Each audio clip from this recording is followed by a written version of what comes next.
노마서 마지막을 하게 됐어요. 언제부터 했는지 저도 잘 모르겠어요.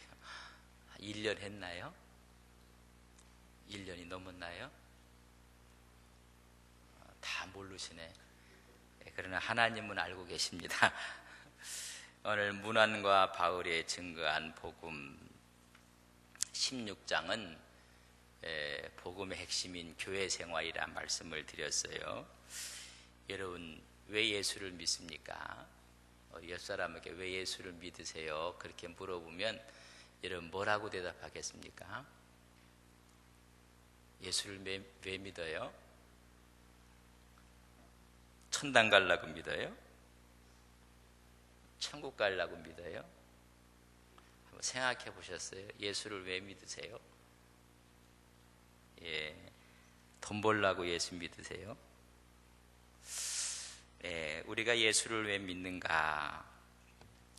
한번 깊게 생각할 필요가 있어요. 나는 지금 예수를 왜 믿고 있는가? 한번 생각할 일이고, 예수를 우리가 믿어서 우리 주님이 내 안에 들어오시면 우리가 작은 예수가 되는 거예요. 그죠? 예수의 영이 내 안에 들어오셔서 나로 인해서 하나님의 뜻을 이 땅에 이루시려고 하십니다.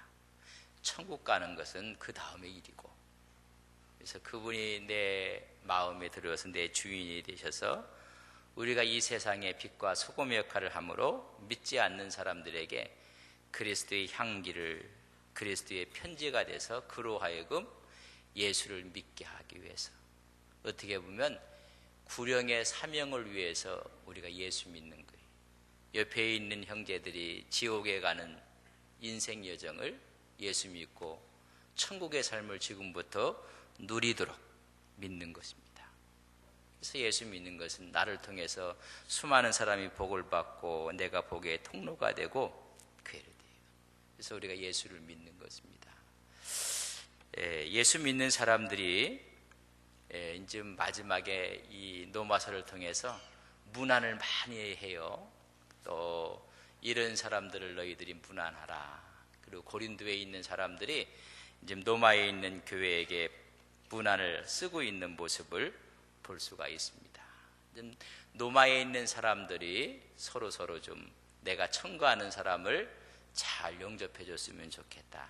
주 안에서 나를 위해서 수고했던 사람이고 복음을 위해서 수고했던 사람들이다. 그렇게 이야기를 한 다음에 고린도에서 이 노마서를 쓰고 있어요. 고린도에 있는 우리 형제들이 너희들에게 문안을 한다. 그래서 문안하는 이름을 쭉 나열한 모습을 볼 수가 있습니다. 사람들과 교제를 하고 사귀게 되면 그 사람을 알게 돼요. 처음에는 저 사람이 괜찮은 사람인 줄 알았더니 사귀면서 교제하면서 영 형편없는 사람이 이렇게 드러나기도 하고 별로 관심이 없었어요. 근데 주 안에서 교제하다 보니까 참 신실하신 분이다. 참 좋으신 분이다. 여러분, 이렇게 관계를 맺어보면 참 진국인 사람이 있어요. 진솔하고 정말 믿을만하고 신뢰할 만하고 그런 사람이 있는가 하면 이렇게 가까이면 가까이 할수록 참 함께 가기 어려운 분들이 있어요. 우리말로 좀 이야기하면 참 피하고 싶은 사람들이 있어요. 근데 오늘 이렇게 이제 문안을 하는 걸 보면 가슴속에 와 다 있는 사람들이에요. 그래서 나도 문안하고 너도 문안하고 다 이렇게 문안을 해요. 그래서 피해야 될 사람들을 오늘 16장 17절을 한번 보겠습니다. 16장 17절 같이 한번 읽겠습니다. 시작. 형제들아, 내가 너희를 권하노니 너희가 배운 교훈을 거스려 분쟁을 일으키거나 거치게 하는 자들을 살피고 그들에게서 문안을 서로가 하면서 이런 사람들하고는 어떻게 하라? 좀 떠났으면 좋겠다. 함께 하지 않았으면 좋겠다. 그 사람이 뭐냐면 교훈을 거스리는 자, 하나님의 교훈의 말씀을 대항하는 자, 분쟁을 일으키는 자, 다시 말하면 어려움을 만드는 자들, 또 거치게 하는 자들, 실족하게 하고 넘어지게 하는 자들을 피했으면 좋겠다. 그래서 18절을 같이 읽습니다. 시작. 이 같은 자들은 우리 주 그리스도를 섬기지 아니하고 다만 자기들의 배만 섬기나니 교활한 말과 아첨하는 말로 순진한 자들의 마음을 이런 마음 다 빼앗아 가느니라. 그런 사람들은 오늘 말씀해 봤더니 아주 교활한 말과 아첨하는 말로 순진한 사람 마음을 다 도둑질해 가느니라. 그런 사람들을 피했으면 좋겠다. 이제 바울과 함께 전도여행을 하며 교회를 통해서 섬겼던 사람들의 이름을 쭉 나열을 하면서 이런 사람들은 너희들이 떠났으면 좋겠다. 함께 하지 않았으면 좋겠다. 그렇게 이야기를 합니다. 언제나 하고 싶은 사람, 언제나 늘 같이 있고 싶은 사람, 그런 사람들이 있습니까? 늘 함께 하고 싶은 사람이 있다는 것은 여러분 복입니다. 나를 이해하고 나를 받아주고 나를 사랑하고 또 서로가 소통이 되고 이런 사람들. 그래서 내가 어떤 존재인가를 스스로 한번 생각해 보아야 됩니다. 신앙생활하면서 나는 하나님 앞에서 어떤 존재인가? 나는 이 교회에서 어떤 존재인가? 나는 믿음 안에서 어떤 존재로 살아가고 있는가? 그래서 오늘 21절 보세요. 이제 문안을 합니다. 21절부터 23절까지 같이 읽겠습니다. 시작. 나의 동역자 디모데와 나의 친척 누기오와 야손과 소시바더가 너희에게 문안하느니라. 이 편지를 기록하는 나 더디오도 주 안에서 너희에게 문안하노라. 나와 온 교회를 돌봐주는 가이오도 너희에게 문안하고 이 성의 재무관 에라스도와 형제 쿠아도도 너희에게 문안하느니라.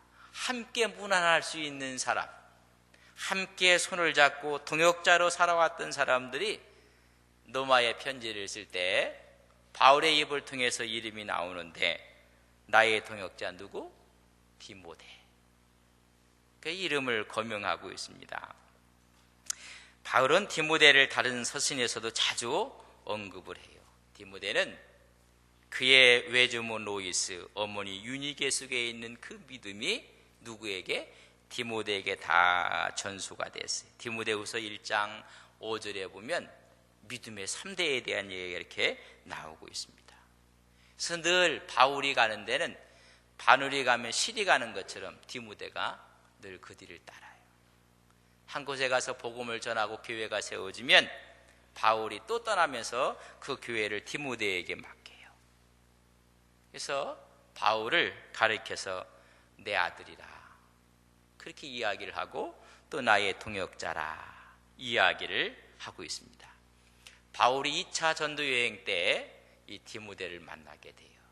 그 만난 후에 계속 아름다운 믿음의 교제를 이루고 있는 모습을 볼 수가 있습니다.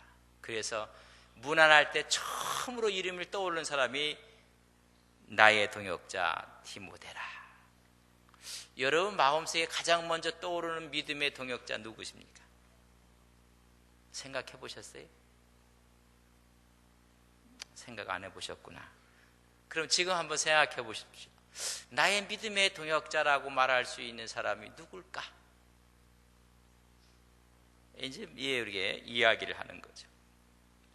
그래서 동역자를 가장 먼저 소개하는 영광을 받는 사람이 디모데입니다. 그가 믿음의 아들로서 남다른 사랑을 받고 있으면서도 사도와 함께 바울과 함께 복음을 위해 헌신적으로 수고했던 사람. 이 교회가 안동 서부교회가 가장 먼저 여러분 기억할 수 있는 사람이 누굴 것 같아요? 저는 여러분들이 되기를 주님의 이름으로 간절히 바랍니다.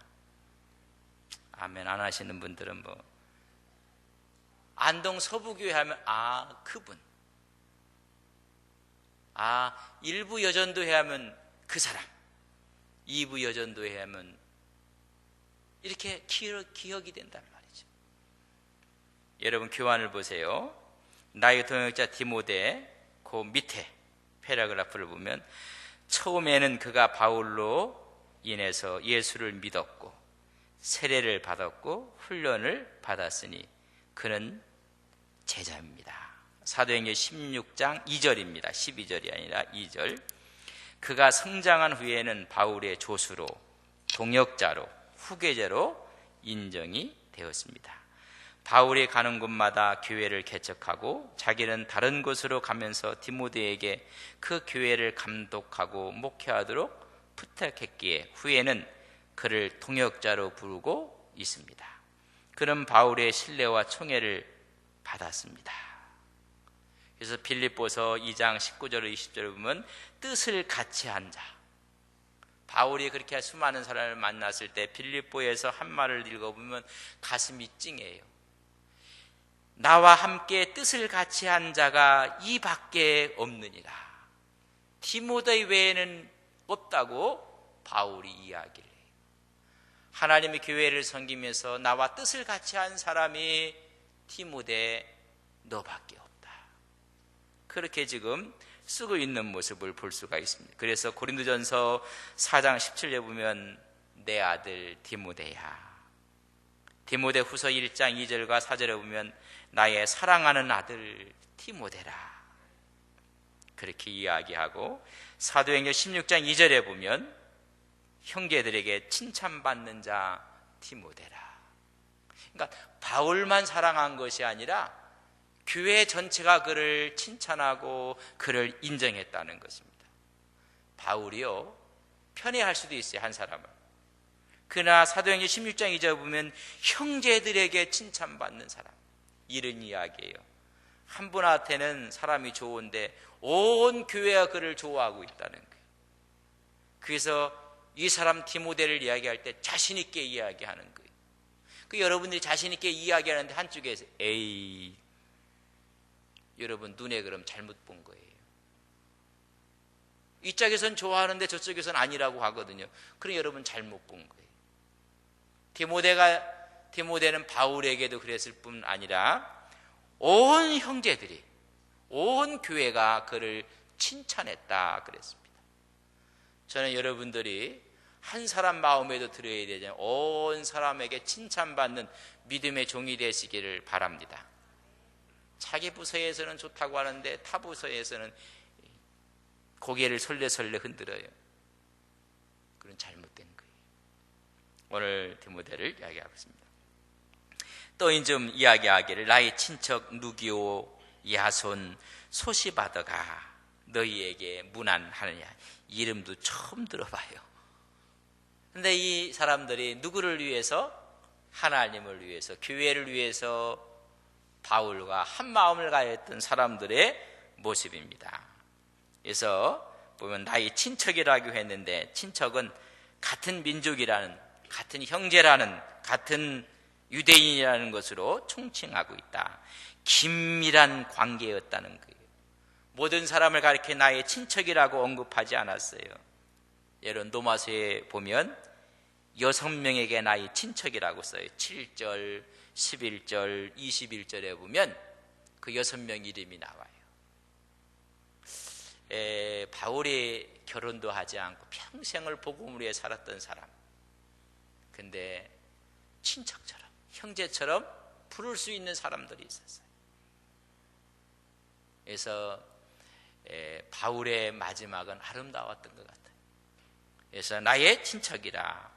그래서 누기오는 유대 출신 안드옥 교회의 교사였다고 이야기하고, 야손은, 우리 야손을 한번 봤으면 좋겠어요. 사도행전 17장 5절. 뭐 한 번 이름이 나오는 그 이름을 바울이 기억하고 있어요. 사도행전 17장. 그를 왜 친척이라고 할 만큼 그렇게 친밀한 관계를 갖고 있었을까? 그는 누구였을까? 야손. 사도행전 17장 5절입니다. 우리 같이 읽겠습니다. 시작. 그러나 유대인들은 시기하여 자기 어떤 불량한 사람들을 데리고 떼를 지어 성을 수동하게 하여 야손의 집에 침입하여 그들을 백성에게 끌어내고 찾았으나 모든 사람들이 시기하고 데살로니가 교회에서 젊은이들이 불량배들을 동원시켜 갖고 성을 소동시키고 바울의 일항을 끄집어내려고 해요. 근데 어느 집에 가 있었어요? 야손의 집에 가 있었어요. 그렇게 했음에도 불구하고 정중하게 영접한 사람, 정중하게 접대한 사람, 오늘 그 사람 바울은 잊지 않고 나의 친척 야손이었다. 성이 소동을 하고 난리가 났어요. 그러면 이 사람을 자기가 받아들이면 자기에게 유리할 것 같아요? 불리할 것 같아요? 불리하거든요. 그러나 주님을 위해서 그걸 극복하고 받아들였던 야손. 쉬운 말로 하면 이런 이야기예요. 우리 교회 새 가족이 왔는데 새 가족을 잘 봐줘주는 사람이 야손이라. 저게 우리 교회 몇 년 됐다고, 몇 해 됐다고, 저게 온 지가 얼마나 됐다고 그렇게 눈을 이상하게 뜨고 있으면 야손이 아니라 그건 모순이에요. 이런 이야기예요. 어려움이 있을 때 그를 품어줬던 사람. 그 사람을 가리켜서 원라의 친척 야손이라. 소시바드는 베리아 사람이에요. 20장 4절에 보면 베리아인 소바드라 똑같은 사람이에요. 이 사람들은 전부 다 어떻게 보면 헌금한 돈을, 고린도 교회가 헌금한 돈을 예루살렘에 전해줬던 사람일 것이다. 그러니까 믿을 만한 사람들, 함께 할 수 있던 사람들, 이런 사람들을 다 문안을 해요. 지금 이 바울이 마지막까지 안질이 있었다고 이야기를 좀 많이 해요. 그래서 갈라디아서 4장 13절과 15절을 읽어보면 갈라디아 교인들이 눈을 빼갖고 바울에게 주려고 했어요. 바울이 안질이 너무 심해서 너무너무 사랑한 나머지 내 눈을 바울에게 주고 싶을 만큼 그렇게 사랑했어요. 제가 좀 눈이 안질이 있으면 좀 여러분 빼주시렵니까? 고개 흔들지 마시고 제 눈만 안 빼도 고맙겠습니다. 요새 교육자들 눈을 빼려고 하죠. 눈을 빼주는 게 아니라 눈을 빼려고 한다는 거예요. 우리 교회가 그런다는 얘기가 아니라 세상에 그런 데가 있어요. 눈을 빼려고 해요. 근데 교인들이 눈을 빼서 주려고 했어요. 그럼 눈이 너무나 안 좋았어요. 그러면 누구를 찾느냐 하면 대피라는 사람을 고용을 합니다. 그러니까 대피라는 사람은 고용된 사람이에요. 그럼 바울이 뭘 줘요? 대피를 시켜놓고 돈을 주는 거예요. 근데 돈을 받는 이 사서가 뭐라고 쓰면 나도 지금 문안한다고 자기가 해요. 한번 볼까요? 22절 같이 읽습니다. 시작. 이 편지를 기록하는 나 더디오도 주 안에서 너희에게 문안하노라. 이걸 읽어보면 고용된 사람 같아요? 통역자 같아요? 여러분 교회에서 돈 준다고 고용된 사람으로 취급하면 안 돼요. 바울은요 자기 글을 지금 불러주면 옆에서 노마서를 기록한 거예요. 대필에 쓰는 사람이에요. 근데 그 대필하는 사람이 뭐라고 해요? 이 편지를 기록하는 나 더디오도 주 안에서 너희에게 문안하노라. 이렇게 했다가요 주인한테 한 대 맞아요. 그렇지 않습니까? 근데 이 상황은 뭐냐면 쭉 인사말을 할 때 선생님 저도 인사하면 되지 않을까요? 아마 물어봤을 것 같아요. 그러니까 바울이 뭐라고 했을 것 같아요? 그렇게 하세요. 오히려 고용된 사람이 아니라 통역자로서 대우를 받고 있어요. 이게 바울의 놀라운 일이에요. 그래서 이 글을 지금 쓰는 이 대서하는 더디오도 인사를 해요. 더 재미난 것은요, 보세요. 그렇다면 이 사람들이 돈을 위한 것이 아니라 바울의 복음을 위해서 더 뜨거웠던 마음을 가진 사람들이 또 한 사람을 쓰는데 23절 나와 온 교회를 돌보아주는 가이오도 너희에게 문안하노라. 온 교회를 돌보아주는, 밥해주는 사람 말하는 거예요. 우리 말하면 식모. 그래서 교회의 식주인, 그러니까 밥을 해주는 가이오도 문안을 합니다. 이 보면요, 참 애정이 여러분, 이게 교회예요. 노마선언 앞에 구원론, 어떻게 보면 이런 교리편만 보면 노마선언 잘못 본 거예요. 왜 교리가 필요합니까? 이걸 위해서 교리가 필요한 거예요. 하나님의 말씀이 왜 필요합니까? 그들을 통해서 예수의 향기가 나타나고 예수의 모습이 나타나고, 노마서는 전부 다 교리로만 봐갖고는 아무 의미가 없어요. 그것이 어떻게 됐다는 말이에요. So what? 하나님의 교회의 아름다운 모습을 나타낸단 말이죠. 그래서 이걸 16장을 복음의 완성이라고 합니다. 그래서 보십시오. 교회의 식주인 가이오. 가이오는 바울이 고린도 전도 사역에서 첫 번째 희생자였다고 이야기를 해요. 처음에 믿게 된 사람이었고, 바울이 고린도에 겨울을 보내는 동안에 머물러 있던 하숙집 주인이에요, 사실. 근데 그도 문안을 합니다. 밥을 해주면서 복음을 받아들인 거예요. 예수가 너무 좋은 거예요. 그러니 바울도 좋아요. 여러분이 가 있는 곳이 너무너무 그 주님이 빛나게 한 거예요.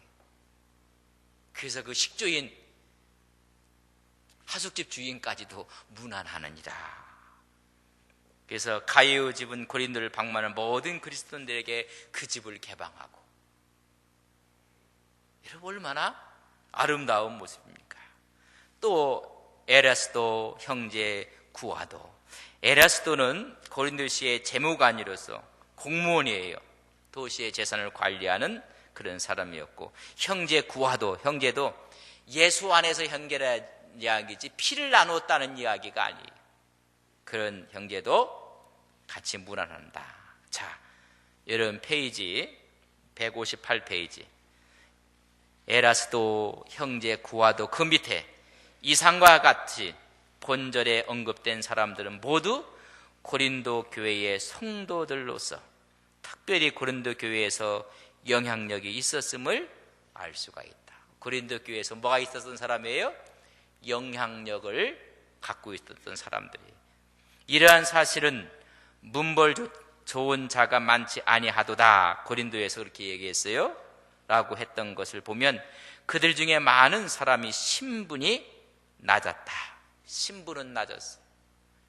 사회적인 지위를 내세울 사람이 없었어요.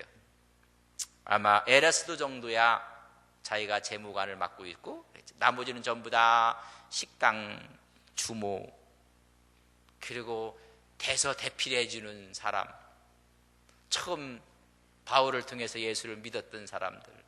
그러나 그들은 신앙의 영향력으로 로마 교회까지 그 소문과 이름이 알려졌을 것으로 이해할 수가 있습니다.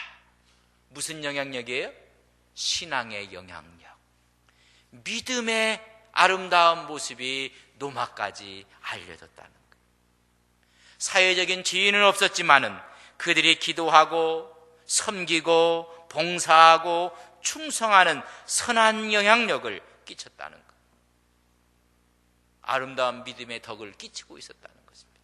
저는 우리 안동 서부교회가 선한 영향력, 선한 덕을 끼치는 믿음의 종들이 되시길 간절히 바랍니다. 그리하면요, 전도하지 말아도 전도가 돼요. 여러분, 전도는 하나님의 양이 채워져야지 옵니다. 다 전도해도 안 되는 교회가 있고, 전도하면 교회가 오는 사람들이 있어요. 하나님의 선한 영에 채워지면 이게 가능한 거예요. 그래서 새 가족이 오고 새 신자가 오는 거예요. 똑같이 외쳐도 그렇게 되는 거예요. 저는 그래서 우리 교회가 이런 신앙의 영향력, 선한 영향력이 고린도에서 로마까지 전달된 것처럼 이런 여행이 여기서 우리 온 안동에 이 북부 지역에 소문나는 교회 되기를 주님의 이름으로 간절히 바랍니다. 그런 하나님 앞에 우리가 아름답게 걸어가야 돼요. 그래서 우리가 서로가 동역자다, 믿음의 지체들이라 이야기를 할 수가 있는 거예요. 자, 나의 복음이라고 했어요. 25절에 보면 나의 복음과 예수 그리스도를 전파함은 겠어요. 나의 복음. 이 나의 복음이 무엇인가? 바울이 증거한 복음은 누구라고요? 예수 그리스도이십니다. 내 복음은 예수 그리스도입니다. 내가 믿는 그분이 나의 복음의 핵심이라는 거예요. 복음의 내용은 예수 그리스도라면 복음의 주제는 하나님의 나라라고. 내 복음은 예수 그리스도다. 이것은 확실한 복음의 내용이다. 바울은 이 복음을 나의 복음이라고 말한다. 복음서를 말하는 것이 아니라 바울이 믿고 있고 전파하고 있는 메시지를 가리키고 있다. 그러나 이 복음이 나의 복음이 될 수 있었던 것은 그 예수 그리스도의 십자가와 부활과 승천의 구속의 사건들이 바울에게 믿어지고 경험되어질 때 비로소 나의 복음이 될 수가 있다. 나의 생명이신 그리스도여야 한다. 여러분의 생명, 우리의 생명이 그리스도라고 믿습니까? 그분이 내 주인이라고 믿습니까? 그게 나의 복음이에요. 신앙을 액세서리 정도로 생각하는 분들이 많아요. 그분이 나의 피난처요, 나의 산성이요, 나의 전부가 될 때 나의 복음이 되는 것, 그분이요. 복음은 예수 그리스도이시다. 그의 성육신, 그의 못 박히심, 그의 부활, 그의 승천, 성령으로 오셔서 주의 몸인 교회를 세우십니다. 다시 오셔서 세상을 심판하시고 그의 백성들을 구속하실 그의 죄입니다. 바울은 우리가 자신을 전파하지 않고 그리스도 예수의 주되심을 전파한다는 것입니다. 나가서 우리는 예수를 전하는 거예요. 예수. 영혼을 견고하게 하는 것은 예수 그리스도의 분명하게 전파하는 것이다. 오늘 그런 이야기까지 하고 예술은 좋은데 교회가 싫다. 참 이게 우리가 의미 있게 드려야 돼요. 예수님은 좋은데 교회가 싫은 것은 이건 앞뒤가 맞지 않는 말이에요. 여러분 교회의 주인이 누구세요? 교회의 주인이 누구예요? 교회의 머리가 누구예요? 또 어떤 사람들은 머리가 뜨거운 사람은 또 목사라고 하는 분도 있어요. 그렇게 얘기해 주니까 고맙기는 고마운데 딴 데 가서는 그러면 하지 마세요. 창피해요. 안동 서부교 정도 되는데 교회의 주인이 목사다, 그것도 담임 목사다 하면요 창피해요. 그래서 내 앞에 와서는 그런 얘기 해도 제가 이해를 하겠지만 딴 데 가서는 절대 그런 얘기 하지도 마세요. 또 저한테 얘기해도요 소름 끼쳐요. 교회의 주인은 주님이세요.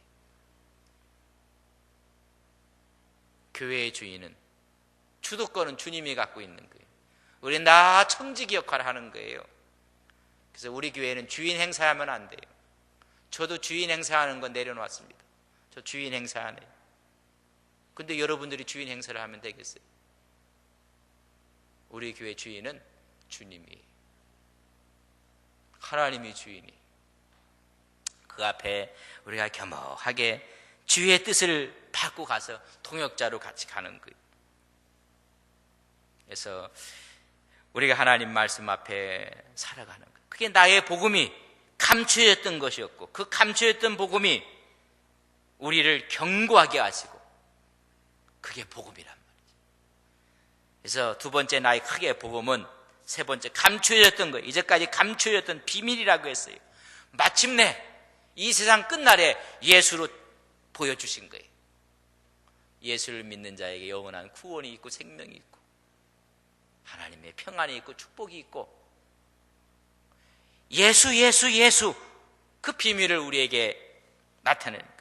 그래서 이제는 나타나신 바 되었느니 율법에서 복음으로 옛 시대에서 새 시대로 즉 하나님의 경륜의 비밀함이 감춰져 있던 데서 이제 온전히 드러나게 된 역사의 전환점으로 선언하는 중요한 표현인 것입니다. 그 비밀이 우리에게 나타났다고 했어요. 우리 골로새서 1장을 한번 볼게요. 골로새서 1장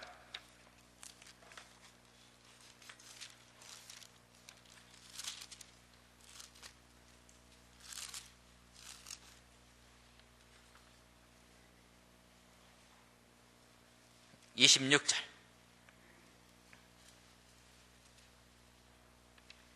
(1장) 26절에서 28절, 페이지로 323면입니다. 골로새서 1장 26절에서 28절 같이 읽습니다.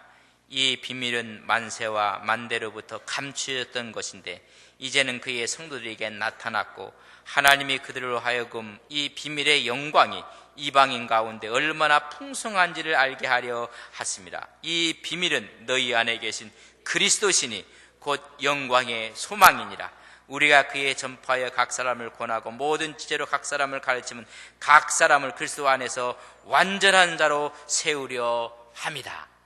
우리 속에 있는 비밀, 예수 그리스도라는 얘기예요. 암행어사의 비밀은 뭐에 있어요? 마패가 있어요. 그러면요, 이 못된 탐관오리가 대우를 잘못하고 막 잘못을 하고 했을 때 일부러 가서 그걸 보기 위해서 그에게 당하기도 하고 모욕도 당하고 그러잖아요. 그러나 뭘 갖고 있어요? 마음속에? 품속에? 마패를 갖고. 마패를 꺼내는 날 그 탐관 오리는 어떻게 돼요? 오리집에 가고 말아요. 그렇지 않습니까? 우리 속에 감추셨던 것을 주님이 보여주심으로 우리에게 풍성함을, 그래서 우리 주님이 오시는 것은 양으로 생명을 아끼고 더 풍성하게 하리이다. 우리 크리스찬 사람이 그래서 풍성한 은혜 가운데 살게 하셨다. 이것은 하나님의 명을 쫓아오신 것이다. 하나님이 주도권을 갖고 있다는 거예요. 하나님이 주도권을. 그래서 선지자들의 글을 통해서 수단으로 지금 왔다는 거예요. 그의 이름을 주고 그를 묘사해서 이사야에서는 그를 묘사를 하고, 그래서 마지막에는 실물로 우리에게 보내주신 것이라. 그런 말씀. 선지자의 글로 말씀했던, 예언했던 것이 점차적으로 점진적으로 계시의 역사성과 통일성을 지니게 돼서 마지막에 보여줬다는 것입니다. 좋은 표현은 아니지만은 그저 이해를 쉽게 돕기 위해서 제가 미국에 있을 때 전화가 왔어요. 이정호 목사냐고. 내 이름을 알고 제가 이정호입니다. 그래서 우리 교회 장로님이 저한테 전화를 했어요. 아무것도 몰라요. 전화를 해서 서로 인사를 하고, 예, 맞습니다. 그래서 이력서를 좀 보내달라고 하더라고요. 그래서 이제 이력서를 이렇게 써갖고 보냈어요. 그 다음에 또 통화를 하면서 이력서보다 더 중요한 사진을 좀 보내달라. 이게 점진적인 거 아닙니까? 사진을 보고 교회가 청빙하기로 약속을 하고, 그래서 이제 오셨으면 좋겠다. 그래서 제가 이렇게 왔잖아요. 이 얘기란 말이에요. 역사성을 하고 점차적으로 처음에는 야훼라는 이름을 던져주고 여자의 후손으로 올 것이다. 그분은 어떻게 올 것인가 선지자를 통해서 이력을 쭉 이야기하고 사진처럼 채찍에 맞을 것이고 이런 이야기를 쭉 해줬어요. 그리고 마지막에는, 이 마지막 끝날에는 예수님 어떻게 오셨어요? 크리스마스 날 이렇게 오셨죠. 이런 이야기 점진적으로 역사를 통해서 이렇게 오셨다. 자, 이 159페이지 중간에 보면 바울은 에베소서 3장 1절로 13절에서 감추었던 복음의 비밀이 무엇임을 말씀하십니다. 이 구원이 이방에 전파되어져서 이방인들의 믿음을 통해서 유대인 신자들과 함께 그리스도 안에서 한 몸이 된 것은 다른 세대에서는 감추어진 비밀입니다. 뭐가 비밀인가? 첫째, 그리스도와 동일한 후사가 되는 것이 비밀이에요. 그리스도와 함께 살리시고 그리스도와 함께 일으키시고 그리스도와 함께 하늘에 앉게 하시는 누구를? 믿는 자를. 이거 비밀이에요. 함께 죽고 함께 살리시고 함께 일으키시고 함께 하늘에 앉히시고, 두 번째 비밀은 뭐냐면 이것이 누구에게? 이방인에게까지. 유대인이 아닌 이방인까지도 함께 지체가 되고 함께 상속자가 되고 함께 후사가 되고 이방인 비밀이에요. 세 번째는 뭐예요? 이런 것이 측량할 수 없는 하나님의 풍성함이 이제는 어디에? 교회에, 하나님의 교회에 풍성하게 거하게 되는 이 비밀을 말씀해 주고 있어요. 그래서 유대인의 하나님만이 아니에요. 온 인류의 하나님이 되시고 온 교회에 풍성한 은혜를 주시는 이 비밀을 하나님께서 감춰졌던 거예요. 이제는 마지막 때, 마지막 예수 그리스도로 인해서 우리에게 보여준, 히브리서에서 마지막 날 예수 그리스도로 말씀하시고 있다는 것을 말씀해 주고 있어요. 네 번째, 이 복음은 너희를 능히 어떻게 하신다고요?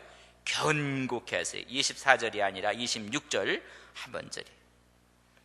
바울은 서론으로서 자기가 노마의 성도를 견고케 하기 위해서 노마 교회 성도들을 하루속히 방문되기를 고대하고 있다고 말합니다. 이제 그는 궁극적인 의미에서 오직 하나님만이 이런 결과를 가져오게 할 수 있다는 것을 알기에 하나님의 능력에 대한 신뢰를 표현하는데 그분이 능히 우리를 견고케 하실 것이다. 하나님이 붙잡아주면 어느 누구도 우리를 빼앗을 갈 자가 없어요. 넘어뜨릴 자가 없어요. 담대하게 하나님 앞에 나가는 것입니다. 그래서 다양한 하나님의 모습들을 지혜로운 하신 하나님, 의로우신 하나님, 소망의 하나님, 인내의 하나님, 평강의 하나님, 안위의 하나님, 모든 이런 하나님이 우리를 능히 견고하게 구원의 산성과 구원의 피난처가 되어 주신다는 사실을 우리에게 보여주고 있어요. 이제 마지막 성령이죠. 견고케 하시니 하나님께 찬양을 해요. 첫째는 그의 능력을 우리가 찬양해야 되고 그의 지혜를 우리가 어떻게 돼요? 찬양해야 돼요. 그의 능력은 또 그의 지혜를 찬양하는 것입니다. 이 찬양의 중부자, 여러분 보세요. 지혜로우신이라는 말은 인류의 구속을 위해서 인간의 지혜를 초월한 계획으로서 역사하고 계시는 하나님께 대한 찬양을 성령으로 표현한 것이다. 하나님의 지혜가 가리키는 구체적인 내용은 앞에서 계속 언급한 바 있는 감추었다가 이제는 나타나신 바 된 구원의 비밀의 계시를 의미한다. 즉 영원하신 하나님의 뜻을 감추었다가 이제는 그 아들의 복음 안에서 구체적으로 나타내심으로, 잘 보세요, 유대인과 이방인 모두에게 구원을 드러내시는 하나님의 측량할 수 없는 구원 섭리의 오묘함을 뜻한다. 주의 이름을 부르는 자마다 모든 사람이 구원을 얻고 하나님의 백성이 되는 이 오묘한 진리를 우리는 찬양하고 그의 지혜와 그의 능력을 찬양하는 것입니다. 그렇게 오랫동안 구원의 비밀을 간직했던 침묵이 이제 마침내 드러나 그 구원의 실체와 그 결과를 목격하면서 사도는 그 일을 이루신 지혜로우신 하나님께 끝없는 찬양과 영광을 돌리면서 본 서신을 끝맺고 있다. 이 같은 그의 언급은 복음의 궁극적인 목적이 지혜로우신 하나님께 영광을 돌리는 일에 있음을 나타내는 것이다. 누구에게 돌려요? 하나님께. 15장 6절을 보세요. 로마서 15장 6절.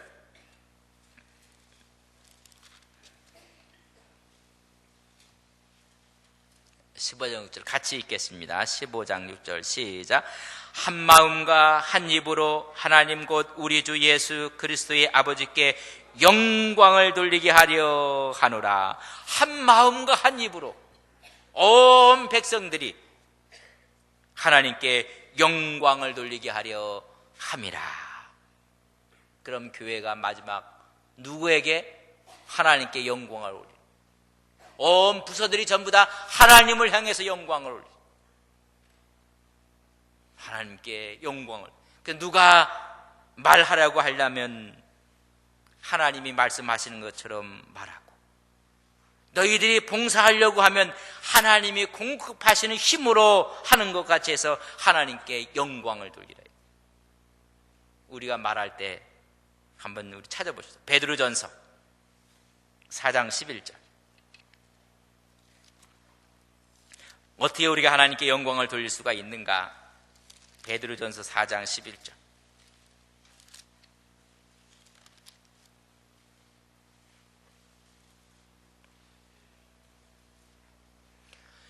페이지로 381면입니다. 381면.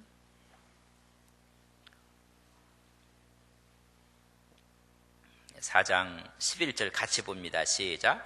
만일 누가 말하려면 하나님의 말씀을 하는 것 같이 하고 누가 봉사하려면 하나님이 공급하시는 힘으로 하는 것 같이 하라. 이는 범사의 예수 그리스도로 말미암아 하나님이 영광을 받으시게 하려 함이니 그에게 영광과 권능이 세세 무궁하도록 있느니라. 아멘. 여러분 말할 때 어떻게 말을 하라고요? 하나님의 말씀을 하는 것 같이 하십시오. 여러분이 봉사하십니까? 하나님이 공급하신 힘으로 하십시오.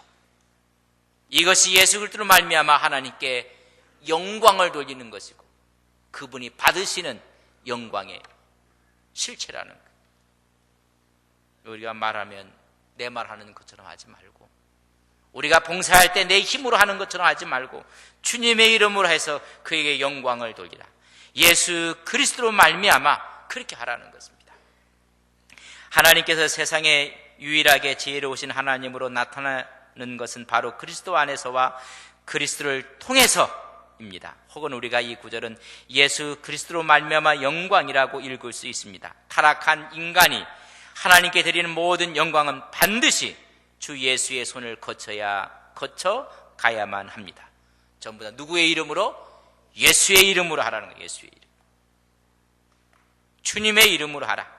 그가 우리의 모든 기도의 중보자이시듯이 또한 그는 영원히 우리의 모든 찬양의 중보자이시기 때문입니다.